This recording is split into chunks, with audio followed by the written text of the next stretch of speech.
I've updated your spreadsheet that we've had since day one. The projects in blue are projects you guys have given me okay on, but we just haven't quite moved forward yet. So at this point, I'd kind of like to wait until we allocate that revenue loss into our accounts first and then go from there, just because they are such smaller projects, and the less reporting I have to do, the better. So then the ones in green in the priority are, we've just updated a few numbers. The public health building, we finally did get a cost estimate on that. The nonprofit sub award grants, that number has been updated as well, because we went in and did a separate line, specific premium pay for nonprofits. I did only have 4 nonprofits submit information for premium pay. And then we still have a few nonprofits that some of the items are still questionable in the grants mine. There are a few new items on here that you guys have not seen before. I did meet with the fairgrounds, and we've added a few things such as their drinking fountains, some plumbing in the activity and the rodeo building, and then an all-around Wi-Fi. Another item that I don't believe you've seen before is for elections, they're looking into express voting election equipment to make that process easier. And then the HR office is looking for security doors like the rest of the building has. They're the only ones that don't have it. They have an actual key. As far as that, that's all the new things. We go over to the nonprofit page. We've approved a few more things after getting some more information, removed the premium pay, updated some numbers in there. Like you said, Pete, turning all this into the, or allocating all this into the revenue loss, in my mind, makes the most sense. There are still some things we do need to be aware of. Is we still have to, even once we do that, we still have to treat these as federal funds. So they do still have to follow OMB guidelines. So it is something that we still need to keep an eye on. Another thing that Brady and I have been talking about, and we saw an email, Jackie sent an email from us from county clerks throughout the state, that they are still thinking that, okay, even though this does allow for government services, but we do still need to kind of keep it in the kind of like the bottom line of what this ARPA funding was for, and that is to, you know, build back our economy after or during COVID, after everything being shut down. So we do still need to keep that in mind, and that's why we didn't go ahead and give the green to everything. I think at this point, we kind of just need you guys to give us some more direction on what you're thinking. One thing I did create per your request was a possible reporting form for nonprofits to fill out, because we do, like I said, they are still OMB, so we do still need to keep an eye on them. We took the TANF report that we submit, and some of our nonprofits actually already submit, and we used Climb as an example when we put this together. Actually, Brady put this together. The first page is the scope of work, just kind of your project date, your estimated completion date, the description of the project, a brief synopsis, people served, cost incurred during that specific period, and then the total cost. One of the other things I did keep was the successes and challenges. I think this is just kind of a good way for like us to get some feedback too on like, okay, is this money working for what it should have worked for? And what was the struggle? And I know some of it's being, you know, it's just a long process for sure.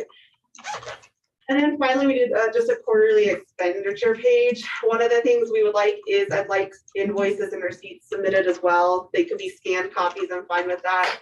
I just want to make sure when the auditors come next year that we have everything that they're going to need. But this form I would like submitted quarterly. As of now, I believe this will suffice for what U.S. Treasury wants. However, we still have not seen what our reporting is going to be, and we won't until probably April.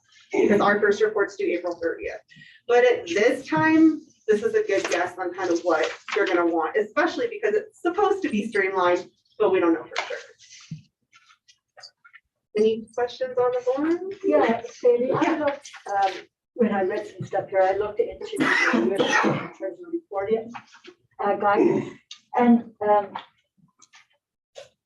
just want to make sure, under project expenditure report, it says all recipients are required to submit these.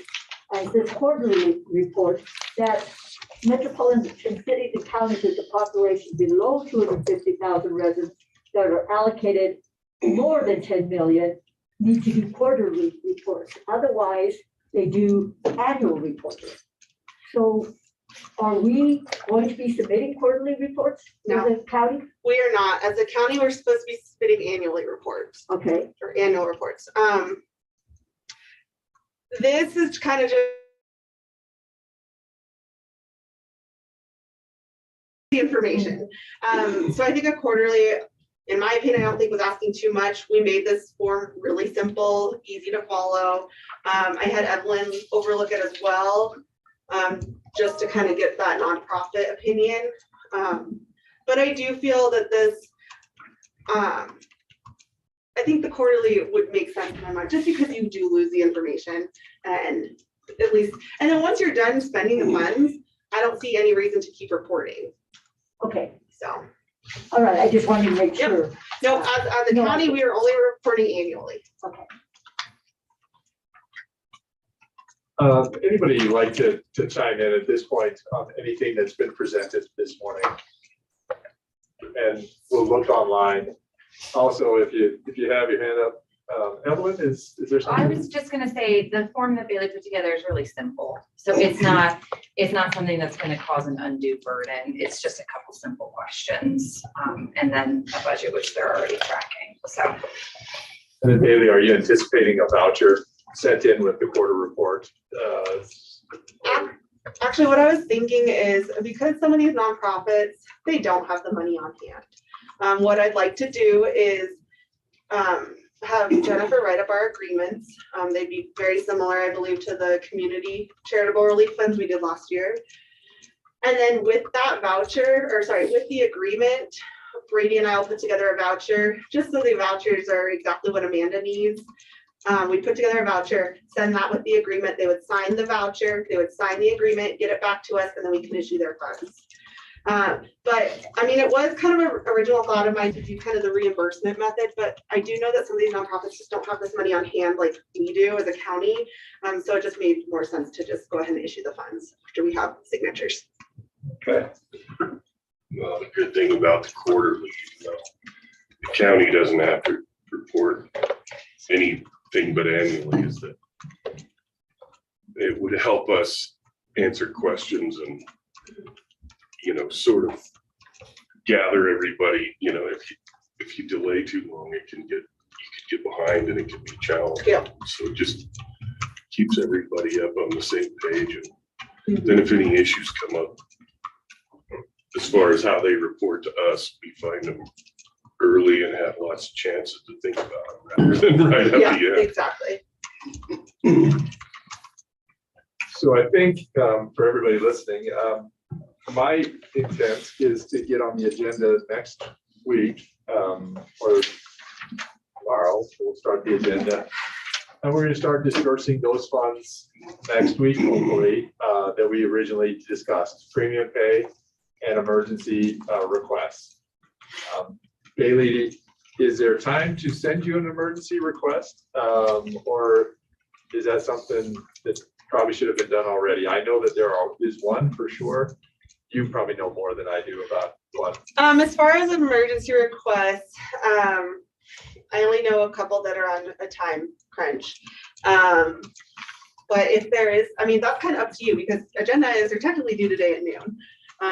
So if you want to allow time for that, or we go ahead and go with what we got for next Tuesday's meeting, and then maybe that first meeting in March, if there's any additional emergency requests, we get added to that meeting. Okay, perfect. That works. Yeah, and I just want to be, if there are emergency requests, please let us know that they're emergency requests and why.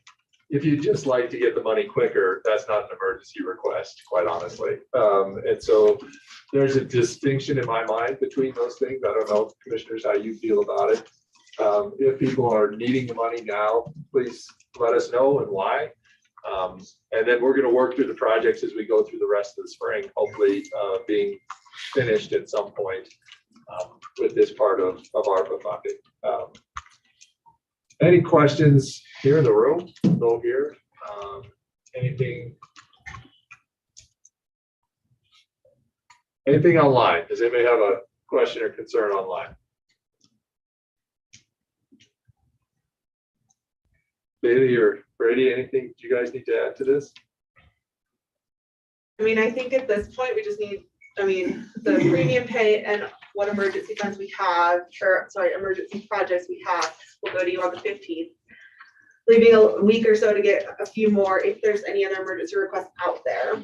But then after that, I'd like to know kind of the direction you guys would like to see us go in, or what other information we can get you.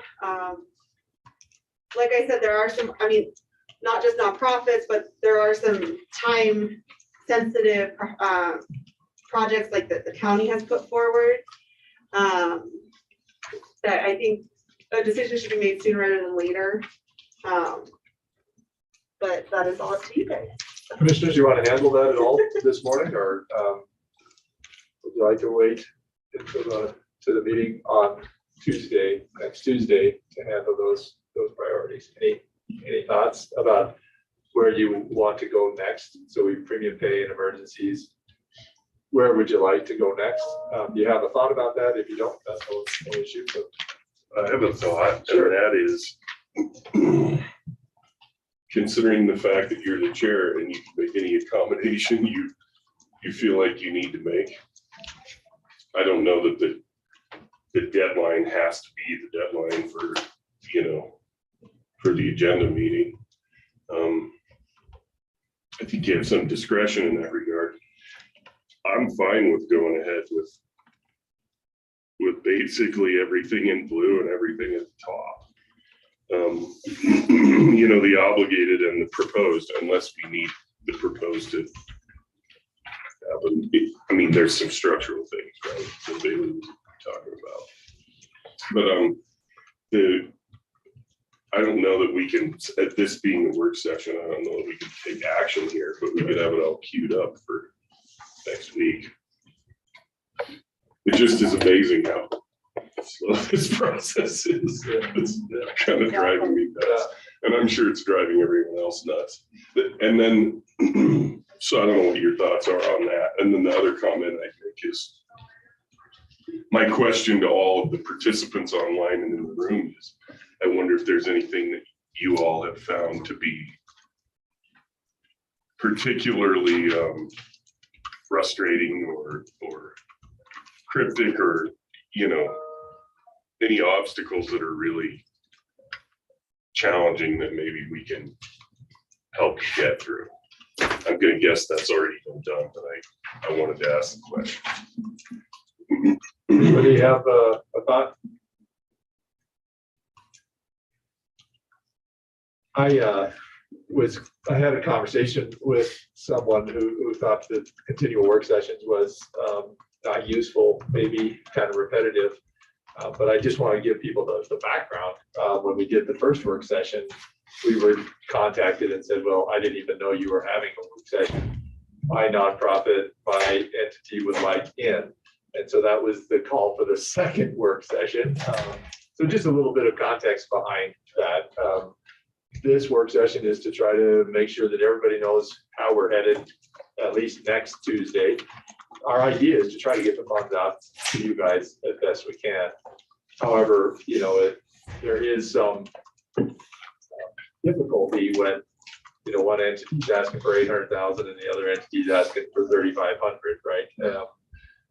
Trying to figure out how that works, how we square those things with the ARPA funding. I really do want to maintain fidelity to ARPA's rules and regulations, and the reason that money was put out there. And so we're further along now than we used to be. The number for the city county or the county health building I'd like to see what that all entails, which one of the drawings that entails. Kim but, can present that for you if you like. Kim, is that the Cadillac proposal, or is that the Yeah, low-end it proposal? seems that I didn't realize it would cost that much, Yeah. honestly. But apparently, you know, these days, everything, it has inflation to it. But, do you guys have a copy of the last one? Bailey, you sent that out? Yeah, I sent Yeah. it out to them, but I can pull up. Yeah, well, thank you. You know, and in my spare time, I've been trying to figure out cost as well, like on how we can, I gave one to Bailey, but I have 2 other copies on how to like get some revenue in there for public health as well. I don't know if you guys want to. So, and then there's also, some things, I only had one, Bailey has the other one, sorry, I should have printed it out for you guys. But, in getting that final estimate for, oh no, I'm gonna try this. So, excuse me, Chairman. Feed's fine. Sorry. Yeah. Getting that final estimate, I did also, I've gotten a new grant that's coming down from the state through our immunization unit that actually I think could help with some of the construction costs that goes towards where our vaccine room is and whatnot, things like that. So I do think I have some grant funding that could also be used for specific areas of the building, but those are just, you know, WIC hasn't increased their rent since I think the dawn of time. So I've talked to Kristen, the director of WIC in our office, and about increasing her rent. And then I've also included in our new MCH budget of getting some rent from them as well. So I do have ideas of where some money can come from, but do you have any questions that I could, specific questions that I can maybe answer? So is this 2.4, is that the That's most the, preferred outlay here? yes, Okay, that's and what this we one thought, after. yes. This was after Adam being there and thoughtfully thinking of like mechanical stuff that I definitely didn't take into account with our refrigerators, and WIC being our participating as well. Commissioners, And I any questions? I think it's pretty good. We've got, you know, ideally for the future expansion, we would like that to be where we do our flu clinics and future COVID clinics, because we all know that that's going to be a thing, where this could also be a space that could be rented out as meeting room space. So That's interesting. You probably, in your mind, it's easier to see yeah, offices and sort of exam rooms and so on. yeah, And then somewhere in that building, you have to stash all of the mechanical to yes. serve all of that. And our refrigerators can't go out, like if we do lose power. So that was definitely something that I did not account for. But with Adam being at that last meeting with Dale, the architect, I think we got it all straightened out. And I think, you know, in my mind, moving forward in a building like this, where we can do all of our stuff in-house and we don't go anywhere, then public health can become more of a solid part of the community, where like, oh, public health, we know where to go, we know every, you know, rather than us going to the Lincoln Center. The last 2 years ago, we were a drive-through clinic at UW. So I feel like if we have a permanent big spot that everybody can come to, and then they start realizing what we have to offer for our community. With actual parking. Yep, 7,000 square feet in the back. Yeah, And Kim, the generator, you will be outside, inside? with- so I think we talked about, there's like an alcove, and we talked about putting it in the alcove, right? Is that the way and then the energy, no, the the wall of, Battery backup. yeah. All right, awesome. And then, Kim, there's, sorry, go ahead. would you take that generator from the current public health? No, No. Okay. And then is that cost included in this 2.4? yes, it should be. Okay, we talked about it. Go ahead, Sue, sorry. And Kim, the 2.4 doesn't include the possibility, I know it'd be expensive up front, but in the long run, it might help out as far as solar panels. Yeah, you know, I mean, I thought of that because that, where that upstairs room is, there's a flat rest of the roof up there. So I thought that would be a great idea, but you know, a lot of people are like, that's expensive. So definitely something to look into for sure. Any other questions? Thank you for bird dogging this for us and giving us the plan and the cost of it. Yeah. Those are useful. Well, I really didn't realize it was too that high. Yeah, I mean, it's an yeah, empty fine. building, so Am I right, a blank slate? Does that have a basement under it? it has like so this is the only part of the basement.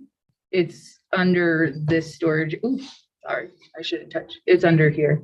It's just a small little room in the basement. Cold storage. Or anything like that. It's Yeah, it's just, brick and mortar. Yeah, yeah. Because of time.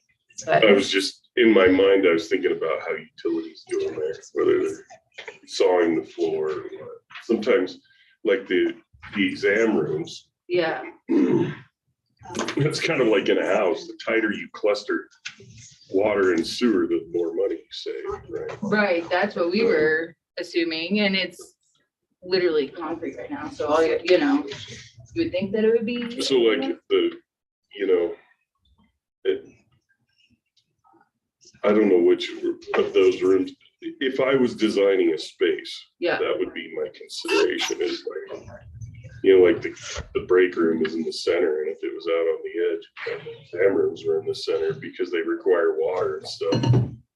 Maybe instead of being around the outside, if they're on the right. center, then you gain some efficiency in the, distribution of water and gathering of sewer, you know what I mean? Right. Like some of those things can add real cost to the building. I mean, it has to function the way it's supposed to. Right. but I believe that's why they clustered the restrooms Yeah. all right there. And then I don't know yet, but you probably have lab space, and seems like in medical facilities, there's always this, plumbing in an exam room. Right. Yeah. So what it means is that the plumbing is spread out all around the Exactly. outside instead of inside. Mhm. Actually, the break room probably has plumbing in it too. Like the entire south half of that building. Yeah. That's the last one we got. And just to follow up with Commissioner Richardson's questions, do the exam rooms have sinks in them? Yes. They do, all of them? Yes. Because I don't see them, the sinks. So we talked about all the exam rooms would have sinks in them. Those ones, yes.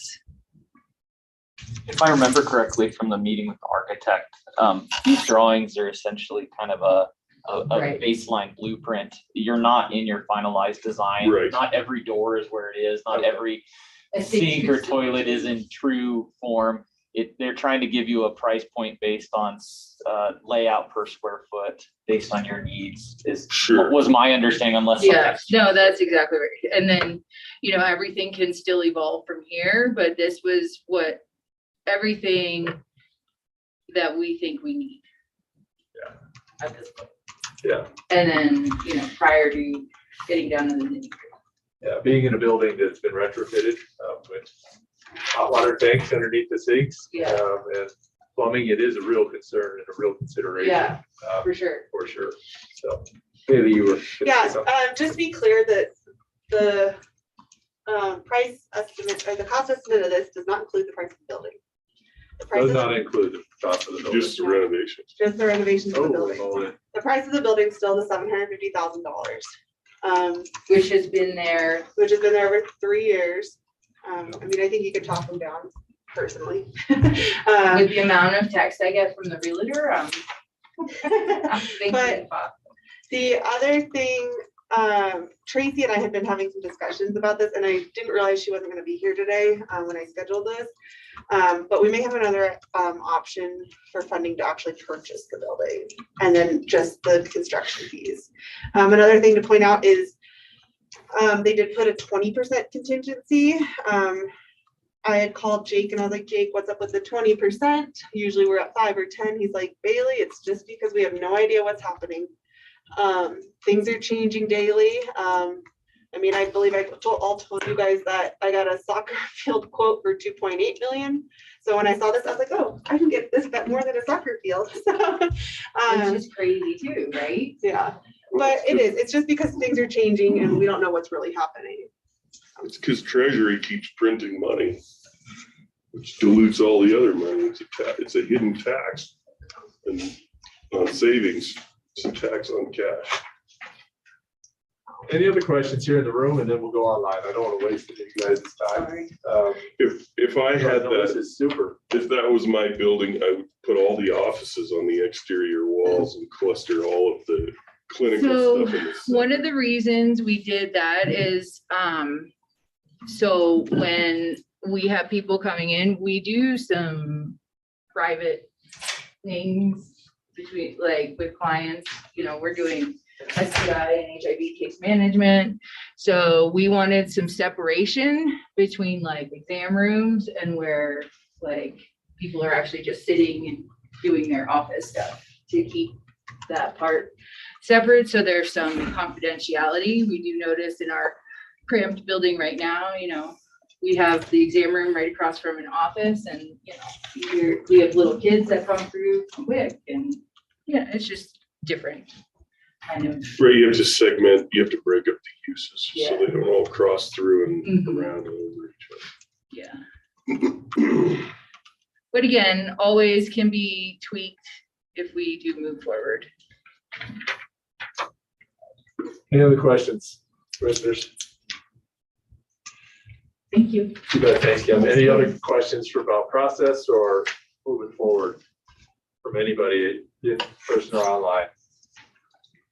So we'll look to put premium pay and emergency disbursements on the February 15th meeting. And then we will follow up on the March 1st meeting with, maybe on that February 15th, we'll have a discussion about next steps. And then we'll move to the March 1st meeting and see if we can start knocking down these projects one at a time. And so commissioners, you would look at those and take a look and see which ones you have questions on for the 15th. Those that you feel comfortable on, that would be great. And then we'll just go from there on the 15th. Does that sound like a plan? Yeah. Maybe anything else before you and Brady leave? I really do appreciate you guys' work on this. I think the reporting is great and useful and not too onerous. And so, but it does allow us to follow the money that we're going to need to do. Any questions? I think the only thing I want to add is, I mean, I'll be putting the premium pay as emergency on the 15th. Yep. I don't think Jennifer will quite have enough time to get those agreements put together. Okay. Jennifer and I can certainly try, but I know she's really busy right now. Yeah. So the agreements may have to go on your first meeting of March, but we could at least get it approved, and so that, yes, this is what we're doing. It just depends on how much time we have. Okay. And I can't remember if these guys can help me approve those. And then when those contracts are done, I can just come in and sign it. I don't know if that's something we've done before, Jackie. Is that something, or is it? Okay. So if we approve those things, Okay. and then when those contracts get done, I'll come in whenever it needs to be signed and sign it. Sounds good. Awesome. Well, thank you so much for joining us. And we'll look forward to talking with you guys in the future. Thanks for the work you do. Have a great morning.